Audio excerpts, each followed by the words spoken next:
Hello everybody, welcome to our YouTube channel nursing essential. तो आज है हमारा 75 डे चैलेंज का डे 5। तो आज डे 5 का हमारा जो टॉपिक है वो है सीज़र। तो सबसे पहले हम सीज़र को स्टार्ट करते हैं और डेफिनेशन करते हैं। सीज़र्स क्या होते हैं? Seizures are sudden abnormally electrical activity of brain that result in a change in a sensation, behaviour, movement and perception और कॉन्शियसनेस।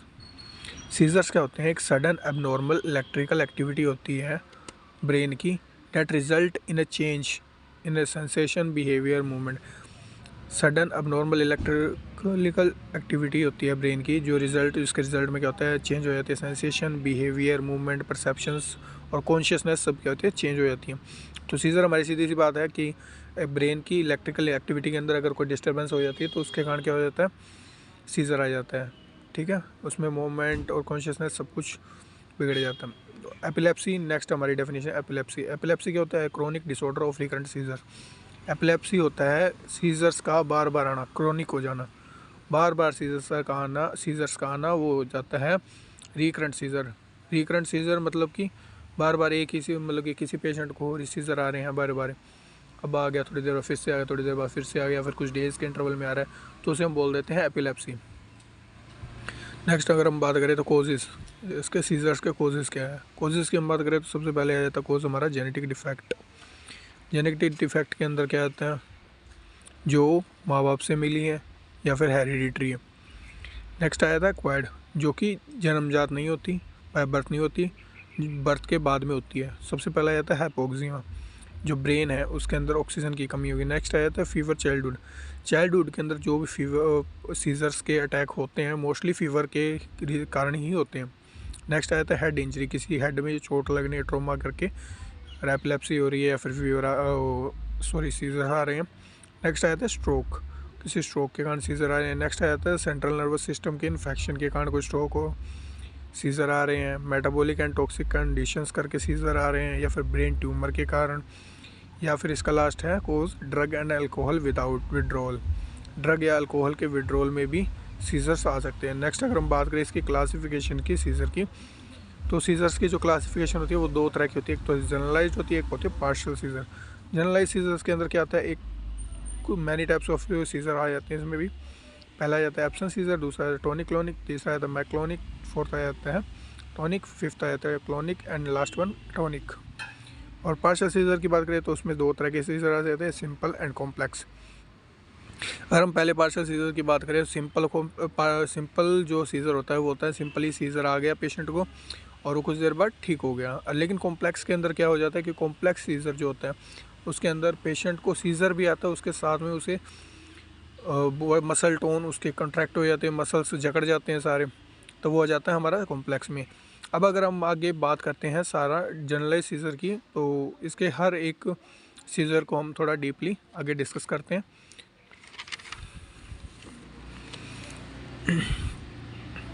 सबसे पहले हम डिस्कस करते हैं एब्सेंस सीजर। एब्सेंस सीजर क्या होता है? एब्सेंस सीजर में होता है 10 to 20 second lapse attention without any confusion, headache और ड्राउजीनेस। 10 से 20 सेकंड के लिए पेशेंट लैप्स कर जाता है, अनकॉन्शियस हो जाता है, कंफ्यूज हो जाता है, या फिर उसको हेडेक होने लग जाता है बहुत तेज़ से, तो उसे हम बोल देते हैं absence seizure. Due to decrease in neurotransmitter, और ये होता क्यों है? न्यूरोट्रांसमीटर के डिक्रीज होने के कारण ये होता है। नेक्स्ट अगर हम बात करें तो जनरलाइज टोनिक क्लोनिक सीजर आ जाता है। उसके अंदर क्या होता है? इसके अंदर electrical discharge involve the entire brain, the person losses consciousness from beginning of the scissor.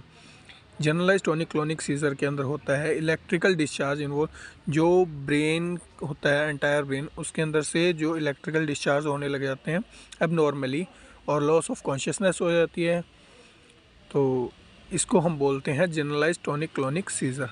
It last for 1 to 3 minutes और समथिंग फॉर 5 मिनट्स। ये कम से कम 1 मिनट तक और ज़्यादा से ज़्यादा 3, 4 या 5 मिनट तक भी इफ़ेक्ट करता है। नेक्स्ट बात करते हैं माइक्लोनिक सीजर की। माइक्लोनिक सीजर क्या होता है? Muscle jerks movements last for fractions of seconds. जो माइक्लोनिक सीजर होता है इसके अंदर हमारे जो मसल्स होते हैं उनके अंदर जर्क की मूवमेंट हो जाती है, जर्क हो जाते हैं बहुत ज़्यादा, जिसे हम माइक्लोनिक सीजर भी कहते हैं। नेक्स्ट हम बात करें क्लोनिक सीजर की, तो क्लोनिक सीजर के अंदर आया था it include rhythmic muscles contraction and relaxation lasting severe minutes. जो क्लोनिक सीजर है इसके इसके अंदर क्या होता है कि ये इंक्लूड होता है रिदमिक मसल कॉन्ट्रैक्शन। इसके अंदर जो मसल्स की कॉन्ट्रैक्शन और रिलैक्सेशन होती है वो अब नॉर्मल हो जाती है कुछ मिनट्स के लिए। क्लॉनिक सीजर के अंदर ये है, जो इसकी मसल्स की कॉन्ट्रैक्शन और रिलैक्सेशन होती है वो कुछ मिनट्स के लिए अब नॉर्मल हो जाती है। नेक्स्ट हम बात करें टोनिक सीजर्स की, तो टोनिक सीजर्स के नाम से हमें कुछ क्लैरिफाई हो जाता है कि increase in muscle tone muscular contraction. इसमें भी क्या है, जो मस्कुलर जो टोन होती है और मसल की जो कॉन्ट्रैक्शन होती है वो अब नॉर्मल हो जाती है और लॉस ऑफ कॉन्शियसनेस हो जाती है। नेक्स्ट हम बात करें एटोनिक सीजर की, तो total loss of muscle tone, जो टोटल लॉस होता है मसल्स टोन का वो हो जाता है एटोनिक, टोटली मसल टोन हो जाता है, उसके अंदर कुछ भी मसल्स प्रॉपर वर्क नहीं करते। नेक्स्ट अगर हम बात करें तो हमने अभी ये सारे सीजर्स के जनरलाइज सीजर के टाइप कर लिए हैं। सबसे पहले हमने किया एब्सेंस, फिर जनरलाइज टोनिक क्लोनिक, नेक्स्ट हमने किया मैक्लोनिक, फिर हमने किया क्लोनिक, फिर आगे टोनिक, फिर आ गया टोनिक। तो हमने ये डिस्कस कर लिए सारे जनरलाइज सीजर। नेक्स्ट हम बात करते हैं स्टेजेस ऑफ सीजर्स। जो सीजर है उसकी स्टेजेस कौन कौन सी है, तो अगर सीजर्स के स्टेजेस की बात करें तो 3 टाइप की स्टेजेस होती हैं सीजर्स के अंदर। सो फर्स्ट ऑफ ऑल आ जाती है हमारी aura phase. Aura phase in the sense हम इसको ये भी बोल सकते हैं कि सीजर आने से पहले जो हमें साइन एंड सिम्टम पता लगते हैं वो होते हैं ओरा फेज के अंदर। जैसे कि अब किसी पेशेंट को सीजर आने वाला है तो उससे 5 मिनट पहले उसे विजन प्रॉब्लम होने लग जाएगी, डिजीनेस हो जाएगी या फिर नमनेस हो जाएगी, पिंस एंड नीडल हेडेक। उसे ऐसे फील होगा पेशेंट को कि उसके जो ब्रेन में या स्किन पे कोई पिंस चुभा रहा है या फिर नीडल्स को प्रिक कर रहा है। नोजिया हो सकता है, फीलिंग ऑफ इंटेंस फियर, उसे डर भी लग सकता है। नेक्स्ट इसका जो फेज़ आता है वो आता है इक्टल फेज़। इक्टल फेज़ में क्या होता है, it is a seizure stage, एक सीजर की स्टेज है। Intense electrical changes occur in brain. इसके अंदर क्या होता है, जो ब्रेन के जो सिग्नल्स होते हैं, इलेक्ट्रिकल सिग्नल्स होते हैं वो एबनॉर्मल हो जाते हैं, चेंजेस होने लग जाते हैं उसके लिए सिग्नल्स के।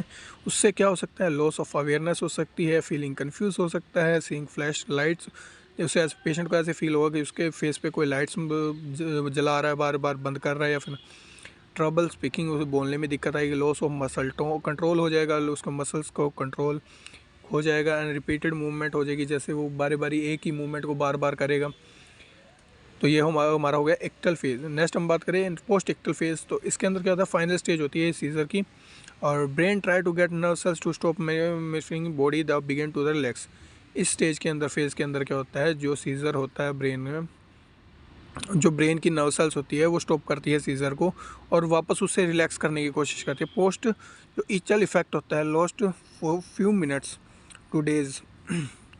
ये जो पोस्ट इक्वल जो इफेक्ट होता है ये कुछ मिनट में भी सही हो सकता है या फिर कुछ इसको दिन भी लग जाते हैं। तो इसके अंदर होता क्या है, ड्राउजीनेस हो सकती है, कन्फ्यूजन हो सकती है पेशेंट को। तो ये हमारा था पोस्ट इक्टल फेज़। तो हमने स्टेजेस ऑफ सीजर के अंदर 3 फेजेस की बात करी, एक तो ओरा फेज़, एक ictal phase and post ictal phase.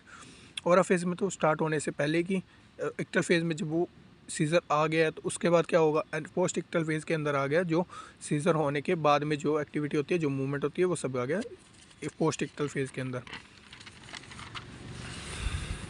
Next अगर हम बात करें पैथोफिजियोलॉजी ऑफ सीज़र, अब सीज़र है उसके पैथोफिजियोलॉजी देखते हैं।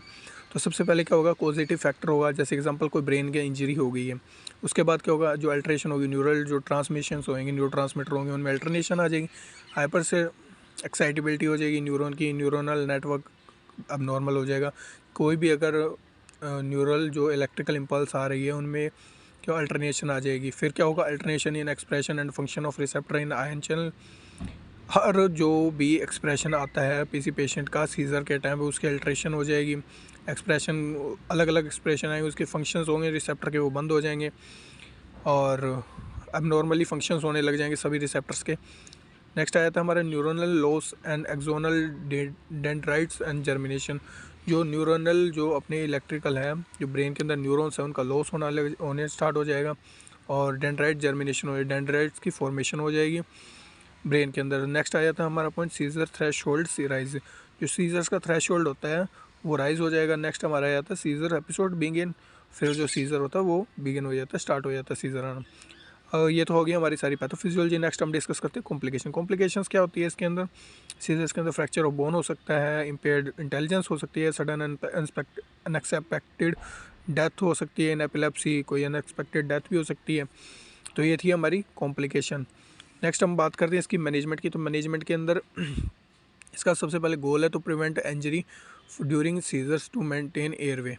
पहले तो कि जो पेशेंट जिसको सीज़र आता है उसकी जो मूवमेंट्स होती है वो किसी भी कंट्रोल में नहीं रहती, तो उसको पहले तो किसी इंजरी से प्रिवेंट करना है कि कोई उसको इंजरी ना हो। नेक्स्ट उसका मेंटेन एयरवे, उसका एयरवे मेंटेन करना है। अगर हम इसकी फार्माकोलॉजिकल की बात करें तो उसके अंदर हम टैबलेट्स देते हैं, एक तो एंटी कन्वल्जेंट, एक होती है वेल्पोरिक एसिड, एक आता है एंटी सीजर। तो एंटी कन्वल्जेंट के अंदर देते हैं हम कार्बामिज़ापाइन एंड एंटी सीजर्स के अंदर देते हैं हम फाइटोन। ठीक है, तो बाकी कुछ हॉस्पिटल्स में इसमें सीजर्स के अंदर या एपिलेप्सी के अंदर लोरेंज़ेपाम इंजेक्शन का भी यूज़ किया जाता है। अब नर्सिंग मैनेजमेंट की अगर हम बात करें तो नर्सिंग मैनेजमेंट सबसे पहला हमारा एयरवे क्लियरेंस। नेक्स्ट हम बात करें prevention of injury and turn to one side. जिस भी पेशेंट को अगर सीजर आ रहा है या एपिलेप्सी हो रही है उसको, तो उस पेशेंट को हम सीधा नहीं लेटाएंगे क्योंकि उसमें उसको एस्पिरेट होने के भी चांस होते हैं, और नेक्स्ट कि उसकी टंग फोल्ड अप हो सकती है, तो इसलिए उसको साइड दिलवाएंगे। नेक्स्ट है परफेक्ट हेड ऑफ पेशेंट, जो उसका हेड है पेशेंट का उसको थोड़ा सा अप रखेंगे। ये थे हमारी सारी नर्सिंग मैनेजमेंट, ये थी हमारी फार्माकोलॉजिकल, ये आगे हमारी मैनेजमेंट। तो हमने अभी तक सारा डिस्कस कर लिया सीजर्स के बारे में, सीजर होता क्या, सीजर्स के टाइप क्या है और सीजर होता कैसे। सबसे पहले हमने की डेफिनेशन ऑफ सीजर, फिर हमने पढ़ा एपिलेप्सी क्या होता है, फिर हमने देखा कोजेज़ क्या है। नेक्स्ट हमने बात की क्लासिफिकेशन ऑफ सीजर जिसमें दो थे, जनरलाइज्ड एंड पार्शियल सीजर। फिर हमने सारे जनरलाइज सीजर्स को एक्सप्लेन किया।